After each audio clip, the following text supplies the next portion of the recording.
What is up, everybody? I'm No Lux Given, and today we are Polywaddling. We're going to be playing some Polywaggles on Wonderwaddle, which is one of the most powerful things that Wonderwaddle can still do. Yesterday, Wednesday, we took a look at knighthooding a Polywaggle, and Wonderwaddle basically gets to do that multiple times throughout the game, while still doing other Wonderwaddle things. So this is obviously extremely powerful, and we'll see how all of that turns out in this one. I'm going to wind up picking up a Lonely Prince and sharding that over into an evil character. There's 3 different evil animals, so I generally cast Shard of the Ice Queen if I can while I'm playing on Wonderwaddle, and we get a nice little reward here with Kitty Cup Purse, potentially some bonus econ from that, and we'll see where that takes us. Yeah, we do get the Slay there on turn 2, so that's fine. We'll take a little bit of damage, but overall we're doing really well. And here, kind of an awkward shot because there's only one animal in it, and I generally don't like to pick up Cinderella while I'm playing Wonderwaddle. It's like kind of a distraction because you're going to be seeing so many other tier 2 characters or tier 2 treasures rather while you're playing the hero. So I don't think it's super important, though. We do get to pick up 3 characters here, which is very nice because of the Forbidden Fruit and the Kitty Cup Purse, so I'll take it. And the fact that we're going to be using the Forbidden Fruit this turn anyways means we might as well pick up the Cindy. We are going to take a little bit of damage here. We almost win that combat even against the Humpty Dumpty, so looking pretty good. And then here we will get to activate that Polywaggle. Now we've got an upgraded Polywaggle on 3.0, and we get to grab a tier 2 treasure, and all 3 of these are pretty good. I generally do like both Shepherd's Sling and the Jumping Beans, and I also like them if I've already picked up a Polywaggle, just because once I've got that upgraded Polywaggle, especially on like the Fates, I've talked about this a lot, I will pick whichever treasure allows me to have slightly better odds of slaying with that Polywaggle after that. Now, the other treasures would have been better for getting the Polywaggle to slay. However, the Big Book of Spells has huge upside because now we can find Mix-a-Wizzles and True Love's Kisses to try to keep sending this Polywaggle up the chain. Now, what we actually wind up getting here is an upgraded Friendly Spirit on 3.1, which is kind of insane. And now I already feel like I'm not going to be losing this game anytime soon. I'm going to spend some time here casting some more spells for Cinderella. We have to play Cindy this turn and not play the Polywaggle because we're casting a free spell to activate Cindy, but very little opportunity cost for all of this. And the Friendly Spirit, a 6/9 upgraded, that's going to be 1827 worth of stats here on 3.1, so I'm feeling pretty comfortable that I'm not going to be losing any combats anytime soon. And my opponent has a pretty nice board here. Pied Piper, 40 health, but we just have a little bit more power, and it's actually going to be close with that Queen of Hearts. Oh, we actually do lose it. Okay, wow. Queen of Hearts with just 2 health there remaining. Well, after that, now that we've got past, I guess we are also playing up against the almost undefeated Goldilocks here. You know what? I think we could maybe take a Secret Stash. I don't think that we're going to be losing these combats, but we did just lose one. So maybe let's not get too cocky. Let's take a Secret Stash, give us some econ just in case, and then I'm also going to pick up this Fairy Tale. And I'll wind up picking up this as well, the goat. I'm not sure why I needed to pick up the goat first, but I'm sure that there was something that I was thinking of there, and then I'm going to end this turn by picking up another Wizard's Familiar and a Golden Chicken going into 4.0. I had a lot of stuff that I was able to pick up that turn thanks to the Kitty Cup Purse and then the Shrink Spell. And then I did skip on that final treasure as well, so that also gave me some more econ, and then I also had econ from the Ogre Princess. One other thing that I should say, Big Book of Spells helps you get with seeing additional spells in your shop, of course, is XP. and that could be pretty nice for us as well. Maybe wish that I had held out for the Wish Upon a Star, especially as we are about to play up against the Ghost, but what can you do? Then we find some monster books, and with the fact that we already have an upgraded Wizard's Familiar and another Wizard's Familiar, I think it is worth trying to pick up these monster books. And I wind up selling some stuff so that way I can hit the econ point and pick up a monster book this turn. Maybe that's a mistake because I wind up having to sell off a golden chicken and a blind mouse, but with the XP that we've purchased and the fact that we're already on 4.1, it's not going to be super important that we triple up a blind mouse, find a level 4 treasure. It's more like early game cheese. So I just try to grab the monster book right now, and that way we can keep growing these Wizard's Familiars. Now, because I was up against the Ghost, maybe that's a little bit awkward as well, just from that perspective, in that we weren't actually growing our mages on the last turn. But here, we get to pick up another upgraded Polywaddle, and I picked that up first thinking that I'm just going to skip the treasure, then use the Forbidden Fruit to triple up on the monster book.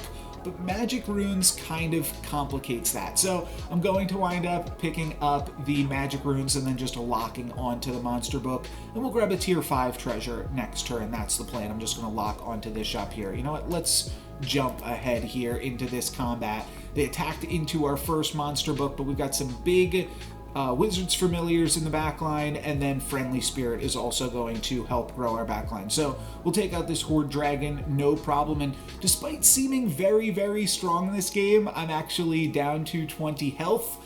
But Evil Eye, I think, is a really nice pickup here. It's obviously just an extremely powerful tier 5 treasure. There's also the Baba Yaga in the shop, which is pretty tempting, but the Evil Eye also does another thing, which is give just a little bit more attack to the Polywaddle because of the Sporko that we have. And then we have another decision to make.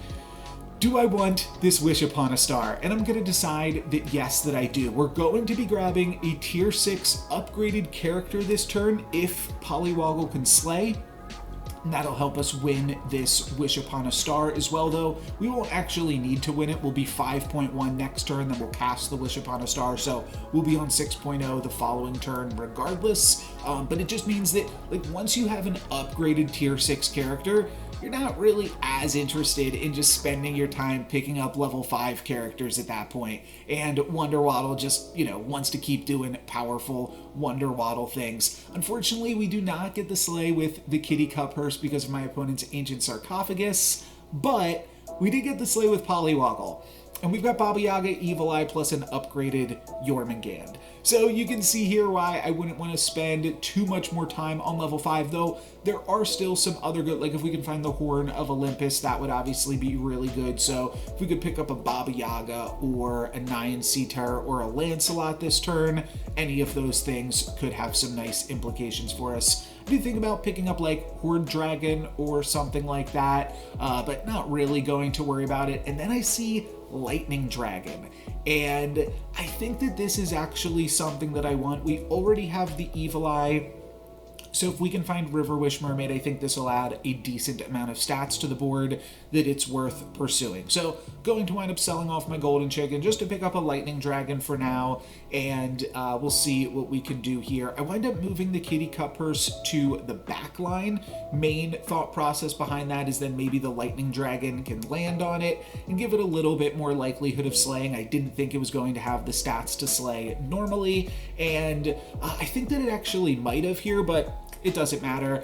We just wind up using Jormungand to go the full distance here. An upgraded Jormungand on what was actually 5.0 is pretty far ahead of the rest of the lobby. On 6.0, I'm going to wind up Dreaming. That's something pretty nice that we can do with our XP here. And I find the Mask. There were other good options there. I think that Zippy is sometimes good, just not for this comp in particular.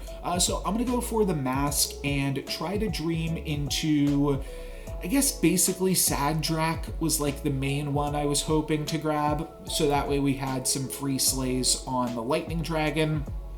But the Mask is good enough for now, and then we'll be able to keep dreaming and keep looking for some other better options. There's some other good ones too. We'll see what we eventually wind up finding here. I don't want to spoil it, but there's a pretty good one that would be pretty decent to dream into right now, that all of the clues are currently on the board for what exactly we're looking for. Wind up taking out the Jax Giant there, mostly due to the Jormungand. They do scam it, but it had already done enough work. And then I'll wind up dreaming, and I find Morgan Le Fay, which is pretty good considering that I am still at 20 health. So then we can take Phoenix Feather. It's probably the best of these treasures for the comp that we currently have going on. And while I am thinking about tossing the Big Book of Spells, I think in hindsight, it's potentially a mistake. The Big Book of Spells still does some stuff at this stage of the game, though the Secret Stash is actually kind of good with Morg. The problem is I don't know when I'm going to lose, and the Big Book of Spells can provide me value in the meantime, whereas the Secret Stash only gives me some value if I'm going to lose a combat, because then I will go above 20 health with the Secret Stash, and then I'll take damage and drop below. So I think that you definitely could have held on to the Secret Stash in that case, but with these upgraded Jormungands, rest of the lobby still on 5.2, I'm just not really in danger of losing these fights just yet. And I even get pretty greedy here, picking up a Lancelot and a Hercules. I maybe, by the way, should have locked onto, I think that I definitely should have locked onto the Knighthood last turn, because then I could have activated Lancelot here, and that might have been pretty good. And then I will wind up tripling up on the Baba Yaga. But yeah, maybe could have, oh, that's what I was going to say. But I played that pretty greedy. I played down a unit, and I sold off the rest of my characters to pick up a questing unit, but still kind of crushed my opponent there. In this board, I again kind of make a mistake. There's definitely some mistakes in this video. I did correctly pick up the golden chicken before I tripled the Baba Yaga. That way, if I found a Hand of Midas, which I did, then I could still have the golden chicken going into the following turn. But I should not have dreamed there. I should have cast Merlin's Test on the Lancelot, and that would have activated it. Now, the one thing that is slightly awkward about that, like, I don't actually want to activate the Lancelot or my Hercules, because I still have this Hand of Midas. So that was partially part of the reason that I wasn't super excited to go for Lance, and it's the reason that I'm not going to go for the Blaze of Glory there, because that one I did intentionally pass up on instead of upgrading that Lancelot. We're going to use the Hand of Midas first, and then we are going to try to activate the Lancelot in the next time I find a relevant spell that we can use. That was actually the tier 6 treasure there was from my Morgan hero power, and not from the Hercules, but the Hercules is going to activate soon. I might have said it was from Hercules, but wasn't fully paying attention there. But either way, that was part of my thought process too, in terms of why I could be playing down some units and kind of greeting on these fights, because even if we wind up losing on some of these fights, we'll still kind of get away with it, because worst case scenario, we still have 20 health, we're probably not going to die, and we'll just wind up grabbing a tier 6 treasure for free. Now, don't actually wind up using the tier 6 treasure in that instance, but yeah, we had enough life that we were able to kind of get away with it here. Going to pick up a Baba Yaga, and that will be enough to activate Lancelot. So that'll grab us another tier 5 treasure. Still looking for Horn of Olympus, and then does look like we're also going to be able to activate Hercules this turn. We're playing up against the Ghost, so I want to make sure that I'm being like reasonably greedy and completing these treasures and setting myself up well for the rest of the game. Hermes Magic Beans is going to make it so that we will be able to activate both of our treasures, and then I'm also going to be able to grab a Riverwish Mermaid to finish the turn off. The Hermes Magic Beans will make it so that Hercules activates, and Lance will just activate at the start of combat. And that's also nice too, because we get to see what the Lance treasure is first. That would be the most important treasure, and then we can just potentially skip on the Hercules treasure if we do connect with the Lance. So nice ordering there. Horde Dragon is looking good. They've got a pretty good board, actually, but our Jormungand's are still just a little bit too big. They are going to start to fall off a little bit, but we get to pick up the Horn kind of just in time here, and I would have loved to pick up Mimic Chest to complete the treasure trifecta, but I'm just going to wind up sticking with the Phoenix Feather. Ultimately, the Pandora's Box, I've said this a bunch before. One, it's a little bit slow here to trade the Phoenix Feather, which is obviously a really good treasure, for a treasure that won't actually impact us in the combat, for a in exchange for that Pandora's Box. But also, tier 7 treasures aren't super important at this stage of the game for a Slay comp, because Slay comps, I mean, like World Tree doesn't work, Blackprint, like a lot of just random tier 7 treasures won't actually impact you here, not nearly as much as Phoenix Feather can. So yeah, we're just going to be sticking with the Phoenix Feather. Mirror can do some interesting things with Jormungand, since they are mostly getting their stats from their ability. But we'll just work with what we got here. We got plenty of huge Jormungands. That's going to be more than enough to win this fight against the Trophy Hunter. And I believe they even had their good boy Slay against us, but it just wasn't enough. We just have 3 Jormungands. So they scammed one of them. They scammed our Baba Yaga. I believe I was only half paying attention there, but either way, we just have so much redundancy on this board. And this is a really, really fun shop here. There's a lot of things that we can potentially look for. By the way, if I had found Hermes Boots on the Golden Chicken, I would have replaced my Phoenix Feather with Hermes Boots, because I do think that that is really good. Enough that I'm willing to keep dreaming for Sad Dracula, looking for that free Slay plus those free boots there. I think that that is just a really, really good hero for us to dream into.